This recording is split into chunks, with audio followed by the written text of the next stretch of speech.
성경은 지금이 잠들어 있을 때가 아니고 정신을 차리고 있을 때임을 누누이 강조하고 있습니다. 지금 이 시기, 저와 여러분이 사는 이 세대, 이 시대. 그러니까는 우리가 사는 이 시대는요, 잠들어 있을 때가 아니고 정신을 차리고 깨어 있어야 된다. 자, 그러면 잠자지 말라는 거예요? 이건 육신적인 이야기가 아닙니다. 육신의 잠은 자야 돼요. 저도 잠 참 많이 자요. 잠을 자야 돼요. 잠 안 자면은, 그러니까 잠 못 자는 사람들이 거의 대부분 병이 많이 들어요. 그래서 육신의 건강을 위해서는 첫째 잠 잘 자야 돼요. 잘 먹어야 돼요. 잘 싸야 돼요. 이거 굉장히 중요한 거예요. 잘 못 사는 사람들 보면 모든 노폐물이 속에 쌓여가지고 그래갖고 병이 걸리는 거예요. 그래서 지금 정신질환이 참 많아요. 한국에도요. 정신질환, 공황장애, 뭐 거의 다예요. 거의 다 정신질환. 그 옛날에는 정신과 간다 그러면 내가 무슨 정신병자냐고 안 가려고 그러고 막 기피하고 막 그랬는데 요즘은 병원에 가서 몸이 아파서 병원에 가잖아요. 그러면은 괜찮다는 거예요. 다 괜찮다는 거예요. 그러니까 의사가 뭐라 하냐면 정신과를 한번 가보십시오 그러더라고요. 정신과, 그러면 정신과를 가라니까 사람들이 다 너 정신 이상 없는데 그런다는 거예요. 그렇죠. 정신 이상 없죠. 그런데 정신과로 가라니까는 의사 선생님이 좀 이상한데, 그런데 의사는 진료를 해보면은 육체는 괜찮다는 거예요. 다 이상 없는데 몸은 아픈 거예요. 그러니까 정신과를 가래요. 정신과를 가서 보면은 정신에 이상이 있는 거예요. 그래서 요즘 모든 치료를 할 때 보면 신경성이 다 들어가요. 신경성이. 예. 그러니까 육체의 잠을 자지 말라는 게 아니에요. 육체의 잠은 안 자면 큰일 납니다. 육체는 잠 자야 돼요. 잠을 푹 자고 그 다음에 낮에는 활동을 힘있게 해야 돼요. 그런데 성경은 그렇지 않습니다. 성경은 지금이 잠들어 있을 때가 아니고 정신 차리고 있을 때임을 눈에 강조합니다. 이 잠은 어떤 잠인가? 육체의 잠이 아니고 영적인 잠이라는 것입니다. 영적인 잠을 자면 안 된다. 그래서 성경은 다양하게 지금 말씀하고 있습니다. 데살로니가전서 5장 6절에 보니까 우리 본문 나오나요? 예, 우리 같이 한번 읽어볼까요? 그러므로 우리는 다른 이들과 같이 자지 말고 오직 깨어 정신을 차릴지라. 다른 이들과 같이 자지 말고. 다른 이들, 첫째는 불신자들이죠. 믿지 않는 사람들. 두 번째는 믿긴 믿어도 믿음이 연약해서 영적으로 자고 있는 사람들. 여러분, 예수 믿는다고 하는 사람들이, 그리스도인들이 참 많아요. 그리스도인들이 참 많은데 영적으로 자는 사람들이 너무 많다는 거예요. 담없는 교회로 와서 이렇게 보니까는 깨어 있어요. 깨어 있어요. 네. 이따 이제 끝에 가서 이제 말씀드릴 수 있을 것 같은데, 그래서 다른 이들과 같이 자지 말고 오직 깨어 정신을 차려라. 베드로전서 5장 8절 같이 한번 읽어볼까요? 근신하라, 깨어라. 너희 대적 마귀가 우는 사자같이 두루다니며 삼킬 자를 찾나니. 예, 그렇습니다. 여러분, 삼위일체 하나님도 깨어있는 분이시죠.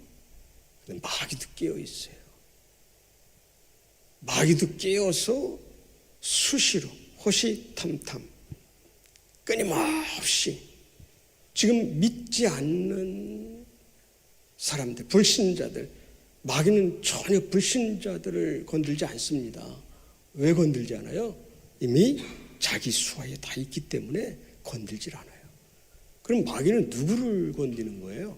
믿음의 사람들, 그리스도인들을 건드는 거예요. 그것도 마귀는 꼭 목회자들을 건듭니다. 왜냐하면 담없는 교회에 김찬수 목사님 한번 딱 건드려 보세요. 김찬수 목사님을 딱 쓰러뜨려 보세요. 교회가 풍지박산납니다. 그러니까 교회의 담임 목사님으로부터 시작해서 교육자들이 정말 더 깨어 있어야 되고 정신 차려야 되고 근신해야 되고 늘 영적으로 예민해 있어야 된다는 거예요. 이게 예민해 있지 않으면, 그래서 타켓이라는 거예요. 마귀의 타켓이 아주 연약한 사람인 줄 알았는데 그렇지 않더라고요. 연약한 사람들은, 신앙이 연약한 사람들은 언제든지 자기 수하에 집어넣을 수 있어요. 그런데 누구? 목사님, 또 부교육자들, 장로님, 권사님. 그래서 한국교회도 대형교회 보면 이런 직분이 있는 이런 분들, 이런 분들을 타켓으로 해서 쓰러뜨리고 넘어뜨리고, 대형교회 담임 목사님의 스캔들 한번 일어나 봐요. 엄청납니다. 교회가 순식간에 그냥 막 무너지기 시작하는데 이런 말 할 수 없어요. 그래서 성경은 계속해서 강조하고 있어요. 근신하라, 깨어라. 너희 대적 마귀가 우는 사자같이. 그러니까 이 마귀는요, 이중인격, 이중 얼굴을 갖고 있어요. 어떤 때는 천사처럼 나타납니다. 근데 어떤 때는 우는 사자처럼 삶길 차를 찾아 두루 헤맨다는 거예요. 그러니까 동물의 왕국 이런 것을 보다 보면요, 사자가 가만히 있다가 수많은 소떼, 누떼 이렇게 있지만요, 제일 약한 놈 하나 딱 눈뚝 들였다가 그냥 달려가서 그냥 어딜 물어요. 딱 목을 꼼짝 못하게. 그러니까 삼킬자를 찾는. 그러니까 항상 저와 여러분들은요, 항상 지금도 좀 맞아요. 그러니까 우리는 지금도요, 지금 뭐 우크라이나 러시아 전쟁하고 중동에 지금 팔레스타인 하마스 무장정파 하마스하고 이스라엘하고 전쟁이 일어나지만요, 그 전쟁보다 더 큰 전쟁이 어떤 전쟁이냐? 지금 이 시간 사탄이, 악한 원수 마귀 사탄이 저와 여러분들을 지금 공격하고 있단 말이에요. 그러니까 우리는 지금 육신적으로는 편안한 것 같지만 영적으로는 지금 전쟁 상태라는 거예요. 이거 잊으면 안 돼요. 근데 많은 그리스도인들이 이걸 모른다는 거예요. 우리는 지금 뭐예요? 영적 전쟁하는 거예요. 그런데 예배 때는 그걸 느껴요. 아, 영적 전쟁. 설교 듣다 보면 그래, 맞아, 우리는 영적 전쟁하는 거야. 우리는 깨어 있어야 돼. 예배 시간에는. 그런데 예배 딱 마치고 성전문 딱 나서면서 커피 한 잔 마시고 뭐 이러다 보면 다 잊어버리는 거예요.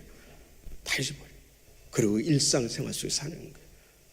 참, 그러니까 평상시 깨어있다, 이거는 보통 신앙이 아니면 평상시 깨어있다는 게 이게 힘든 일이죠. 또 주님께서 또 말씀하십니다. 그런데요, 코로나 때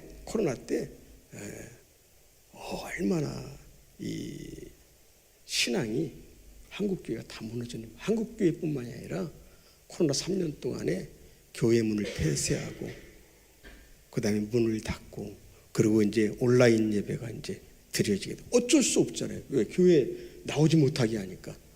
그러니까 그냥 다 온라인 예배를 드리게 되고, 어떤 유명한 목사님이 코로나를 통해서 온라인이 재개되고 전국적으로, 전 세계적으로 온라인 예배를 드리니까는 하시는 말씀이, 이 온라인 예배는 제2의 종교개혁이다. 저는 그 얘기를 듣고 깜짝 놀랐어요. 의심을 했어요. 야, 이건 말도 안 되는, 저 훌륭한 분이, 저 유명한 분이, 저 대단하신 분이 어떻게 저런 말씀을 하실 수 있을까? 저는 굉장히 학문이 짧은 사람인데도 불구하고 그 얘기를 듣고 이건 아닌데, 제가 여러분, 이 온라인 예배는 절대 제2의 종교 개혁이 아니고요. 피치 못해서 어쩔 수 없이 그나마 그렇게라도 예배 드려야 하겠기 때문에 온라인 예배를 드리는 거지, 온라인 예배에 다 빠져 있으면 신앙 다 무너져 버립니다. 그거 깨어 있는 거 아니에요. 깨어 있는 거 아니에요. 주님께서 또 말씀하셨어요. 마태복음 24장 42절에 같이 읽어볼까요? 그러므로 깨어 있으라. 어느 날에 너희 주가 임하는지 너희가 알지 못함이니라. 그러므로 깨어 있으라. 어느 날에 너희 주가 임하는지. 주님은 분명히 말씀하셨어요. 다시 온다. 성경에 5대 예언이 있잖아요. 예수님의 탄생으로부터 시작해서 예수님의 고난, 예수님의 죽음, 예수님의 부활, 예수님의 재림, 그래서 다 이루어졌어요. 수많은 시간이 흘렀죠. 그럼에도 불구하고 하나님의 약속은요, 하나님은 시건치 아니하시는 분이고 하나님은 말씀하셨으면 반드시 이루시는 분이기 때문에 하나님은 말씀하신 것을 그대로 다 진행하십니다. 그런데 4대 예언은 다 이루어졌고 이제 마지막 남은 예언이 주의 재림인데, 주님이 24장, 마태복음 24장, 그래서 우리는 이 시대에 마태복음 24장을 좀 깊이 읽어야 돼요. 그러므로 깨어있으라. 어느 날에 너희 주가 임하는지 너희가 알지 못하니. 만약에 도적이 우리에게 경고를 하고 온다 그러면 깨어있을 수 있어요. 내가 새벽 3시에 너희 집 털러 갈 거야. 그럼 새벽 3시 이전까지는 편하게 있어도 돼요. 그래서 편하게 있다가 한 10분 전쯤 오기만 해봐라. 그리고 야구방망이 들고. 그런데 도적은 절대 그렇게 경고하지 않아요. 도적은요, 사람이 없을 때, 안심하고 있을 때, 방심하고 있을 때, 잠자고 있을 때, 깊이 잠들어 있을 때 몰래 들어온다는 거예요. 주님의 재림도 마찬가지라는 거예요. 그거는 이제 이따 또 말씀드릴 수 있도록 하고요. 또 주님께서 겟세마네 동산에서 제자들에게, 예수님은 꼭 제자들과 함께 다니죠. 12제자와 함께. 그런데 뭔가 중요한 일이 있을 때는 꼭 3제자를 데리고 이제 다녀요. 그런데 겟세마네 동산에서 3제자를 이제 데리고 올라갑니다. 겟세마네 동산에 데리고 올라가요. 그래서 거기서 그들에게 이렇게 말해요. 같이 읽어볼까요? 돼 있어요? 말씀 없죠? 있어요? 시험에 들지 않게 깨어 기도하라. 마음에는 원이로되 육신이 약하도다 하시고, 주님이 십자가를 앞에 두고 겟세마네 동산, 목요일날 이제 고난 주간 한 주간 이제 그 행사를 이제, 왜냐하면 때가 돼서, 그래서 예루살렘에 입성하고 한 주간을 쭉 지내셔요. 그리고 목요일날 성만찬을 마치시고 이제 겟세마네 동산에 올라가서 기도하십니다. 뭘 놓고 기도하시는 거예요? 십자가를 놓고 기도하는 거예요. 온 인류 구원을 위해서 기도하시는 거예요. 너무 힘든 거예요. 십자가 지는 게 너무 힘든 거예요. 너무 고통스러운 거예요. 아니, 예수님도 그렇죠. 예수님도 우리와 성적이 똑같기 때문에 그래요. 그래서 십자가를 앞에 두고 3제자를 돌 던질 만큼 떨어뜨려 놓고 그렇게 기도하시는 거예요. 여기 돌아보니까는 졸며 자는 거예요. 쫓아와서, 얘들아, 너희들 깨어 기도해라. 나를 위해서 기도해다오. 그러면서 하신 말씀이, 시험에 들지 않게 깨어 기도하라. 마음에는 원이로되 육신이 약하다. 이게 우리 모습이에요. 저와 여러분들의 모습이에요.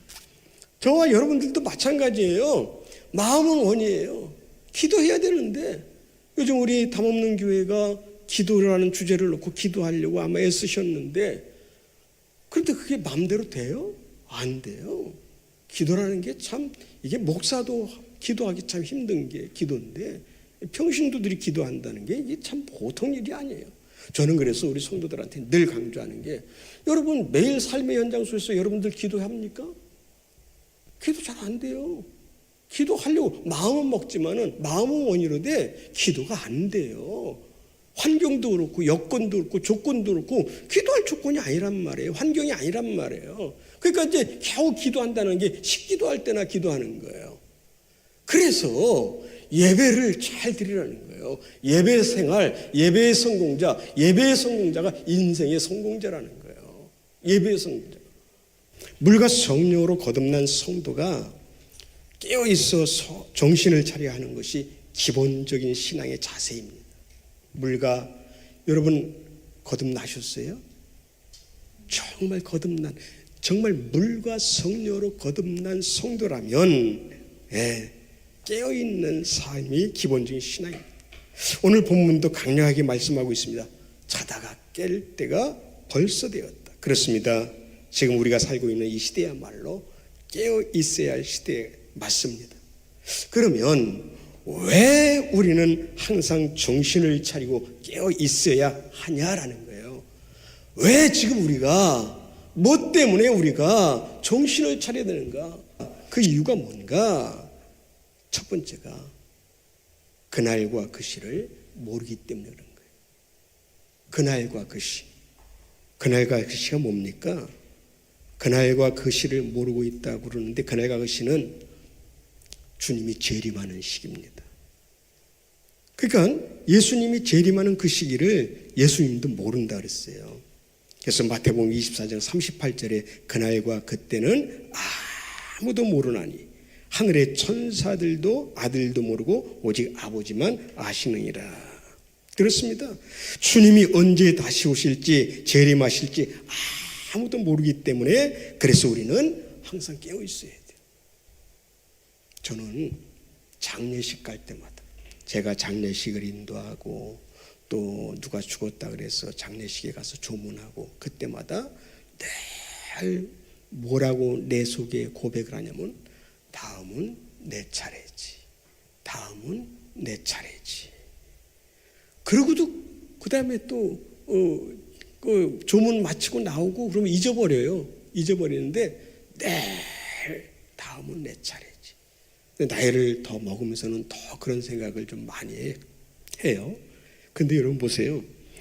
주님이 오실 때 재림하실 때 천사도 모르고 예수님 자신도 재림하신 예수님 자신도 모른다 했어요. 누구만 한다 그랬어요? 아버지만 하신다 그랬어요. 하나님만 하신다 그랬어요. 그 다음에 저와 여러분이 죽을 때를 압니까? 몰라요. 언제 죽을지 모르는 거예요. 태어날 때는 순서가 있어요. 근데 죽을 때는 순서가 없는 거예요. 그래서 적어도 다른 건 몰라도 늘 두 가지는 반드시 준비해야 되는데 주님 만날 준비. 주님이 다시 오시는데 언제 오실지 모르지만 내일이라도 오실지 언제 오실지 모르지만 주님 다시 오실 그날 주님 만날 준비하고 내가 죽을 준비. 내가 오늘 죽는다 할지라도 아멘 할렐루야. 그리고 주님 앞에 서서 주님이 나너 모른다. 마태복음 7장에서 이 악하고 악한 종아 나너 절대 모른다. 그런 음성을 듣는 것이 아니고 착하고 충성된 종아 참 잘하였도다. 그리고 칭찬 상급 면류관 받는 이런 준비된 삶을 살아야 될 줄로 믿습니다. 그래서 저와 여러분들이 깨어 있어야 된다는 거예요. 달래 깨어 있는 것이 아니라 언제 주님이 오실지 모르고 내가 언제 어떤 사고를 당해서 죽을지 모르고 그걸 요번에 봐보세요. 하마스가 팔레스타인 무장정파 하마스가 전혀 경고도 없이 갑자기 기습으로 그냥 민간인 폭탄세를 퍼부어서 수많은 사람들이 죽은 거예요. 그럴 줄 알았어요? 그럴 줄 알았으면 준비했겠죠. 마음의 준비, 기도의 준비, 주님 만날 준비 다 했겠죠. 그러나 전혀 모르는 거예요. 그러니까 주님 오실 때가 언제인지 전혀 모르고 그날과 그 시를 전혀 모르고 내가 죽을 때 언제 죽을지 전혀 모르고 그래서 우리는 항상 적어도 물과 성령으로 거듭난 성도라면 이 준비는 반드시 하고 살아야 된다는 거예요. 그런데 보세요. 예를 들어 볼게요. 첫 번째 성탄절은 우리에게 가장 크고 정확한 가르침을 주는 실예입니다. 예수님이 베들레헴 마구간에서 탄생하셔서 구유에 눕혀졌어요. 그러니까 베들레헴에 탄생하셨을 때 예루살렘과 온 유다는 다 잠들어 있었다는 거예요. 그 기쁜 소식을 알지 못했다는 거예요. 야, 온 인류에 만왕의 왕, 만주의 주, 메시아 그리스도께서 재림하신다. 초림하신다. 우리 온 인류를 구원하시기 위해서 이 땅에 오신다. 전혀 몰랐던 거예요. 다 잠들어 있었어요. 그럼 그들이 몰랐을까요? 아니요. 미가서에서 500년 전부터 시작해서 예수 그리스도께서 베들레헴에 탄생할 것을 그렇게 예언했어요. 선지자를 통해서 그렇게 예언했어요. 그럼에도 불구하고 다 몰랐다는 거예요. 그런데 베들레헴 들녘에서 양을 지키면서 깨어있던 목자들과 별을 보며 깨어있던 동방 박사들만이 메시아의 초림, 즉 구세주의 오심을 알 수 있었고 직접 찾아가 경배 드렸다는 것입니다. 그 당시도 깨어있었던 소수만이 어린 아기 예수, 핏덩이 아기 예수, 그 아기 예수께 와서 절하고 예물을 드리고 깨어 있었다는 거예요. 깨어 있다는 것은 주님 오시기를 기다린다는 것이에요. 준비한다는 것을 말합니다. 우리의 모든 삶의 관심을 주님 재림에 맞춘다는 것을 뜻하는 것입니다.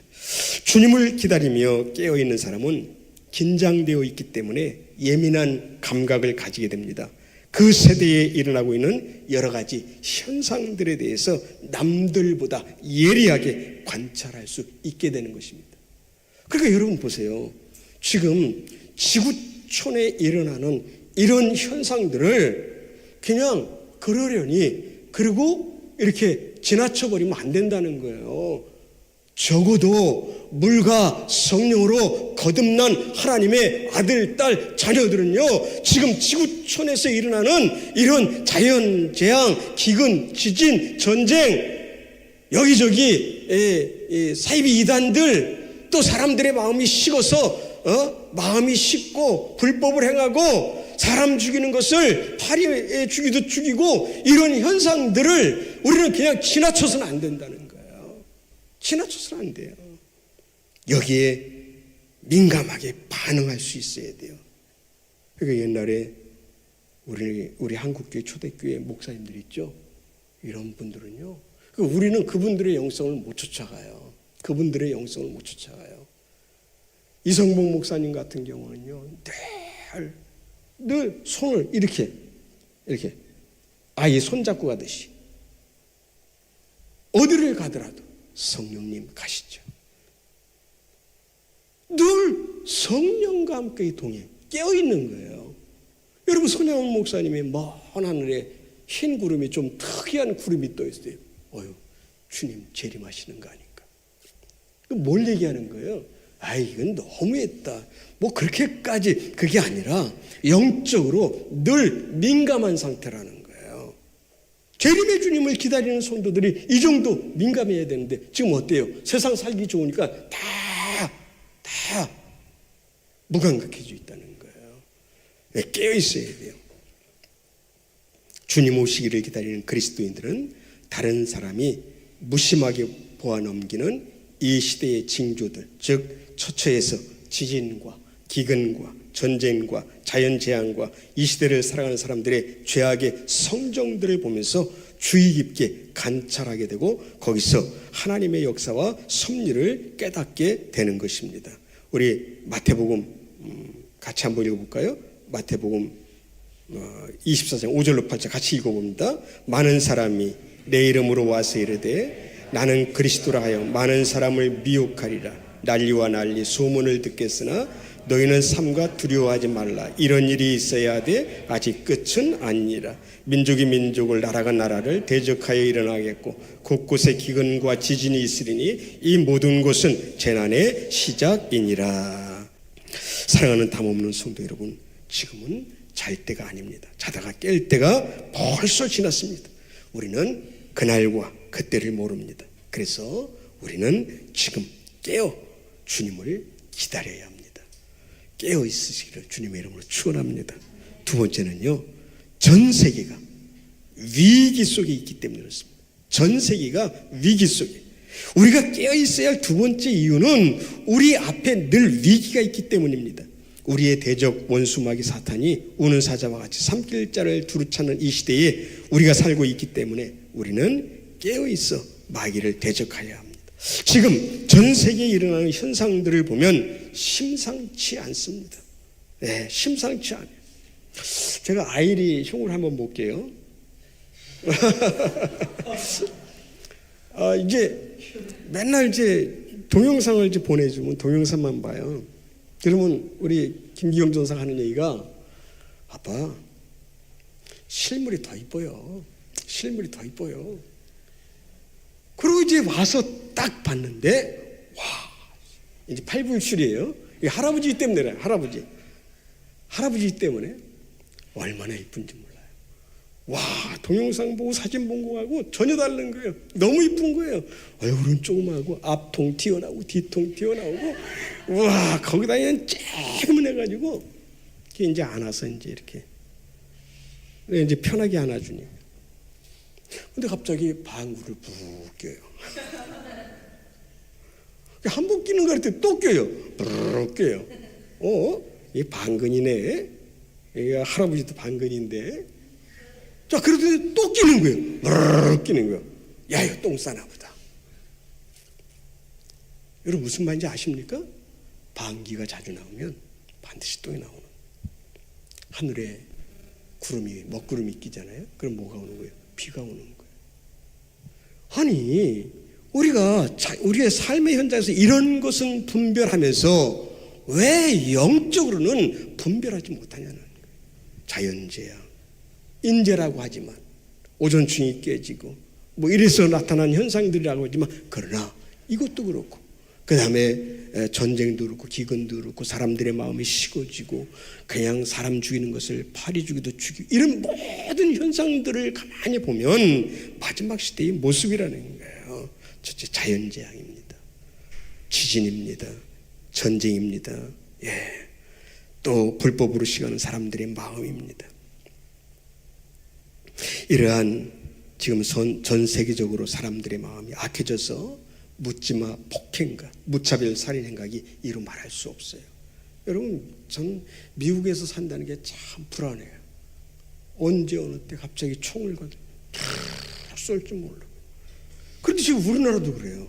우리나라도 길 가다가 묻지마 폭행, 이런 일들이요 지금 엄청난 거예요. 이런 모습들을 보면서 우리는 그냥 지나치면 안 된다. 이러한 기근, 전쟁, 자연재앙, 무차별 살생이 지금 우리가 사는 이 세상에서 일어나는 안타깝고도 슬픈 사건들인 것입니다. 이러한 모습들이 예수님의 재림 직전에 일어나는 현상들이며 징조들인 것입니다. 이 모습이 전 세계에서 일어나는 위기의 모습이라는 거예요. 지금 이것이 어느 한 곳에서만 일어나는 것이 아니라 전 세계에서 일어나는 징조 현상이라는 거예요. 또 다른 위기는 오늘 우리가 살고 있는 삶의 현장 구석구석에 마귀의 올무와 함정이 있습니다.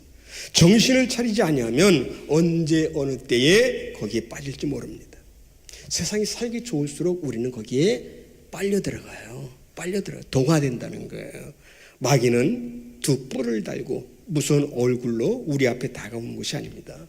마귀는요, 아까 그랬잖아요. 우는 사자와 같이 삼킬자를 찾아 두루 헤매지만 또 때로는 천사처럼 나타나는 거예요. 그런데 보세요. 겟세마네 동산에서 잠들어 있었어요. 주님이 분명히 말씀하셨어요. 야, 시험에 들지 않게 깨어있어 기도하라. 분명히 주님이 알려주었어요. 또 네가 다굴기 전에 나를 3번 부인할 것이다. 분명히 말씀으로 알려주시고 경고까지 했어요. 그리고 기도하라 그랬어요. 그런데 겟세마네 동산에서 잠들어 있던 베드로 앞에 다가온 마귀는 가냘프고 어여쁜 여자아이였습니다. 그 여자아이가 당신도 예수의 제자 중에 하나입니다. 이 한마디에 베드로는 그냥 벌쩍 뛰면서 아니라고 부인합니다. 아니다, 나 아니다. 여러분, 참 분명히 주님이 말씀을 너 다굴기 전에 나 3번 부인할 것이다. 절대 그렇지 않을 것입니다. 그런데 보십시오. 여러분, 우리도 역시 마찬가지. 목사인 저도 마찬가지입니다. 나 자신의 마음은 절대로 부인 안 합니다. 그런데 뭐예요? 환경이 나를 그렇게 만들어버리는 거예요. 우리들의 삶의 현장 속에서도 그래요. 나는 절대 그렇게 안 할까, 나는 끝까지 믿음 지킬 거야 했는데 삶의 현장이 나를 그렇게 만들어서 나로 하여금 부인할 수밖에 없도록 그렇게 만든다는 거예요. 이게 악한 영의 모습. 그러니까 우리는 항상 이런 자연재앙, 지진, 기근, 전쟁 이것만이 위기가 아니고 내 삶의 현장 속에 호시탐탐 나를 쓰러뜨리려고 하는 이 마귀의 괴계, 이것도 위기라는 거예요. 우리 삶의 위기. 이와 같이 위장된 마귀의 유혹과 공격 때문에 우리는 항상 깨어 있어야 할 것입니다. 마귀의 함정은 우리가 있을 것이라고 예상했던 곳에는 없고, 여기는 분명히 마귀 있을 거야, 근데 없는 거예요. 없을 것이라고 방심하는 곳에서 우리를 기다리고 있다라는 것입니다. 그러기에 우리는 항상 깨어 있어야 합니다. 좁고 험한 도로를 갈 때에도 깨어 있어야 하고, 넓고 평탄한 고속도로를 달릴 때에도 더욱 정신을 차리고 있어야 할 것입니다. 평안에도 정신 차려야 하지만 위기 속에서도 더더욱 정신 차려야 될 줄로 믿습니다. 오늘 우리가 살고 있는 이 하루하루는 마귀와 싸우는 연속입니다. 그러므로 우리는 항상 깨어 기도함으로 마귀를 대적해 나가야 될 줄로 믿습니다. 위기이기 때문에, 우리의 삶의 현장이 위기이기 때문에, 목사님 얼마나 살기 좋은데, 아니요, 그게 위기라는 거예요. 그래서 우리는 자다가 깨어 있어야 된다.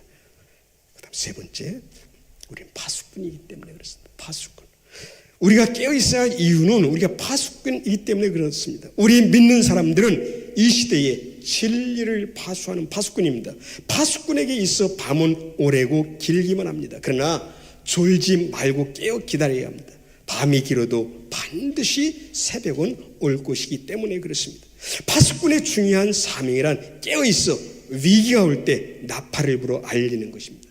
파수꾼이 성 안에 잠든 모든 사람들의 안전을 책임지고 있는 거예요. 파수꾼이 잠들어 버리면 결국 그 성은 위기에 처하게 되고 멸망에 이르게 될 것입니다. 저와 여러분들이 깨어 있어야 할 분명한 이유는 파수꾼이기 때문입니다. 지금은 자다가 깰 때가 벌써 지났습니다. 저와 여러분 파수꾼. 마지막 하나만 더 말씀드릴게요. 네 번째는요, 그러면 이제 이게 중요한 말씀입니다. 어떻게 깨어 있을까? 아니, 깨어 있으라는데 어떻게 깨어 있어야 돼요? 여러분, 욕심 버려야 됩니다. 이게 깨어 있는 거예요. 예를 한번 들어볼게요. 여러분, 성령 충만이 뭡니까? 성령 충만이 뭘까요? 방언하는 것, 그게 성령 충만일까요? 맞습니다. 방언하는 건 성령 충만이에요. 근데 저는 방언 못해요. 저는 방언 못해요. 그럼 저는 성령 충만하지 못한 거예요? 아니요. 기도를 1시간, 2시간 하는 거, 그 성령 충만 맞습니까? 맞아요. 성령 충만 맞아요. 근데 기도 1시간, 2시간 못하는 사람은 너무 많아요. 그럼 그 사람은 성령 충만 못한 거예요? 아니에요.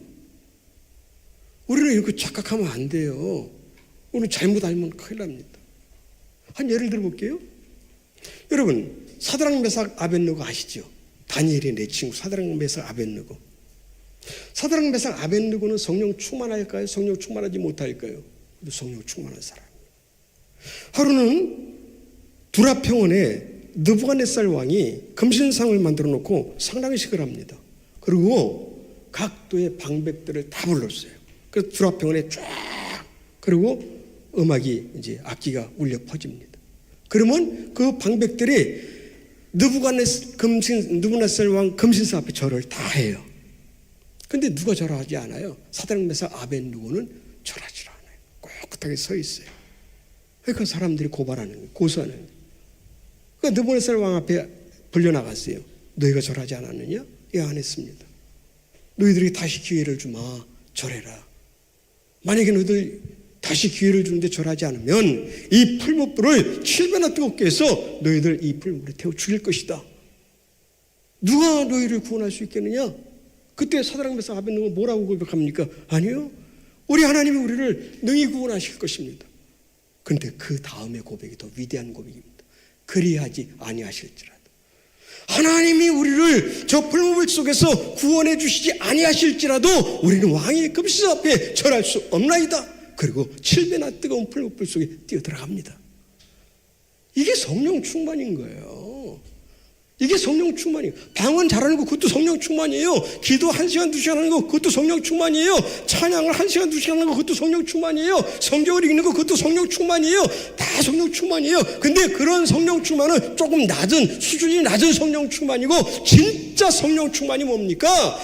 그리하지 아니하실지라도 우리는 왕의 금신상 앞에 절할 수 없나이다. 그리고 불 속에 뛰어들어가는 거예요. 여러분, 다니엘을 한번 봐보세요. 다니엘이 총리 아닙니까? 두 정권의 총리가 됐고 새로운 이제 나라가 바뀌면서 새 왕을 섬겼어요. 그런데 얼마나 다니엘을 시기 질투했는지 몰라요. 그래서 다니엘을 죽이려고 그래요. 그래서 다니엘을 죽이려고 이제 모함을 한 게 뭡니까? 한 달 동안 그 왕 앞에 왕 외에는 누구에게도 절하면 안 된다, 기도해도 안 된다, 이런 조항을 만들어서 선포를 해버린 거예요. 거기에 어인을 찍었어요. 그러면 총리인데 다니엘이 몰랐을까요? 다 알았어요. 그러니까 어인을 찍은 도장이 마르기 전에 태청을 해가지고 집에 왔는데 그때의 다니엘의 모습을 한번 보세요. 다니엘이 그때 어떻게 했어요? 집에 돌아와서 예전처럼 똑같이, 어제와 똑같이 북쪽 이스라엘 향해서 창문을 열고 무릎을 꿇고 하나님 앞에 부르짖어 기도하는 거예요. 그 소리를 다 들었던 거예요. 여러분, 성령 충만이 뭐예요? 그게 성령 충만인 거예요. 그게 성령 충만인 거예요. 여러분, 아브라함을 한번 봐보세요. 아브라함, 본토 지쳐 아비 집을 떠나라. 여러분, 그 떠날 수 있겠어요? 그런데 아브라함은 떠납니다. 여러분, 그게 성령, 아주 고차원적인 성령 충만이라는 거예요. 여러분 보세요. 백세의 아들을 낳았어요. 그게 지금 이삭이 그냥, 아브라함이 이삭을 낳고요, 애지중지 얼마나 아름답게 키웠어요. 그걸 눈에 넣어도 안 아프고요. 그런데 보세요. 하나님이 어느 날 아브라함이 뭐라 그래요? 아브라함아, 너 이삭을 저 모리아산 가서 제물로 바쳐라. 여러분, 모리아산까지의 길이가 얼마나 걸린지 아십니까? 3일 길입니다. 3일 길. 사람이요, 아침에, 근데 아브라함이 뭐라 그래요? 예, 알았습니다. 하나님 앞에, 예, 알았습니다. 자, 아침에 알았습니다. 근데 하룻밤 지나면요, 사람은 조변석기라 하잖아요. 아침에 마음 먹은 것이 저녁에 바뀌어요. 작심삼일이라 하잖아요. 그러니까 하나님이 그걸 다 아신 거예요. 야, 3일 길을 하나님이 모리아산 가서 너 바쳐라. 3일 동안 길거리 가면서 노숙하면서 끌어안고 자면서 이걸 어떻게 바쳐? 마음이 바뀔까 안 바뀔까 하나님이 다 보시는 거예요. 그런데 3일 길 가서 모리아산 가서 그 아들을 포박하고 그 아들을 칼로 내리치려고 그럴 때 하나님이 뭐라 그래요? 아브라함아 이제 됐다. 네가 내 아들 독자 이삭보다 나를 더 사랑하는 줄을 내가 이제 알았다. 그리고 하나님이 이미 거기에 양을 준비하고 계시죠. 그때 여호와 이레를 아무나 주는지 아십니까? 여호와 이레 축복. 우리는 그러잖아요. 하나님 여호와 이레 축복 주세요. 여호와 이레 축복은요, 아무나 주는 게 아니에요. 그런 위대한 결단, 그런 성령 충만한, 그러니까 아브라함은 성령 충만한 사람이라는 거예요. 제가 왜 이 말을 드리냐면요, 오늘 우리가 어떻게 깨어 있을까? 욕심을 버리는 게 깨어 있는 거예요. 욕심 버리는 게. 우리 야고보서 1장 15절 같이 읽어볼까요? 욕심이 잉태한 즉 죄를 낳고 죄가 장성한 즉 사망을 낳는. 요즘 문제가 심각한 게 뭐냐면요, 욕심이 문제라는. 한국교회가 욕심이 그게 다 했어요. 욕심이 잉태한 즉 죄를 낳고 죄가 장성한 즉 사망. 욕심은 곧 그래서 사망으로 연결됩니다. 두 번째는요, 성결하게 살아야 됩니다. 깨끗하게 살아야 돼요. 여러분, 지금 깨끗하게 살아야 돼요. 지금. 그래서요, 베드로전서 1장 15절 16절 같이 읽어볼까요? 오직 너희를 부르신 거룩한 이처럼 너희도 모든 행실에 거룩한 자가 되라. 기록되었으되 내가 거룩하니 너희도 거룩할지어다 하셨느니라. 거룩하라는 거예요. 깨끗해야 돼요. 하나님이 내가 거룩하니 너희도 거룩하라는 거예요. 지금 하나님은 다른 거 안 보십니다. 깨끗한 거 보시는 거예요. 여러분, 마지막 때 다시 오실 재림의 주님을 누가 만날 수 있어요? 깨끗한 사람이 만나는 거예요. 그러니까 깨어있다는 게 뭡니까? 거룩하다는 거예요. 성결하게 사는 거예요. 이 땅에 살면서 깨끗하게 사시기 바랍니다. 거룩하게 사시기 바랍니다. 성결하게 살아야 됩니다. 성결하게. 히브리서 12장 14절에 모든 사람과 더불어 화평함과 거룩함을 따르라. 이것이 없이는 아무도 주를 보지 못하리라. 거룩하지 않으면 주님 볼 수 없다는 거예요. 마지막으로 신앙의 기본만 잘 해도 넉넉히 깨어있는 거예요. 그럼 신앙의 기본이 뭡니까? 예배생활, 말씀생활, 기도생활. 말씀을 마칩니다. 왜 우리가 지금 깨어있어요? 깨어 기다려야 합니까? 첫째는 그날과 그 시를 모르기 때문입니다. 두 번째는 전 세계가 위기 속에, 그래서 우리는 이 모든 세상에 나타난 현상들을 간과해서는 안 된다는 거예요. 세 번째는 저와 여러분은 파수꾼이라는 거예요. 네 번째는 어떻게 깨어 있을까? 욕심 버리고 성결하고 신앙의 기본을 꽉 붙들고. 그래서요, 이번에 금요일 날도 우리 황 전사님 설교했지만, 기도하면 성령 충만하게 되고, 성령 충만하면 기도하게 되고, 이 연결이 된 거예요. 기도시면 성령 충만이 사라지고, 성령 충만이 사라지면 기도가 끊기고. 그래서 불가분리의 관계고, 그래서 끊임없이 우리가 기도하면서 마지막 시대에 담없는 교회가 정말 깨어서 여러분들 한 사람 한 사람이 교회예요. 저는 국회의원들이 그런 말을 해요. 국회의원들이 굉장히 자부심이 강하더라고요. 우리 한국교회, 대한민국의 국회의원들이 그러면서 우리는 한 사람 한 사람이 입법기관이다. 그래요. 입법기관. 여러분 이게 무슨 말이냐면 저는 그 말을 딱 들으면서 저 사람들 그래서 어깨에 그냥 힘을 주고 막 이러는데 저는 그 말을 듣고 은혜를 받았어요. 무슨 말이냐면 여러분 담 없는 교회가 교회가 아닙니다. 이거는 건물입니다. 이건 예배당입니다. 이건 여기 와서 예배드리는 건물이에요. 공간이에요. 그럼 교회는 뭐냐? 담 없는 교회는 뭐냐? 여러분 한 사람 한 사람이 담 없는 교회라는 거예요. 그러니까 여러분이 자부심을 가지고 내가 교회인데 삶의 현장에서 욕심 버리고 성결하고 예배생활, 기도생활, 말씀생활을 통해서 내가 너의 성령 충만하면 내가 머무는 곳에 담 없는 교회의 이름이 퍼지고 그 다음에 빛이 되고 소금이 되고 사명을 감당하는 줄로 믿습니다. 저 여러분 마지막 시대에 깨어있기를 주님의 이름으로 축원합니다.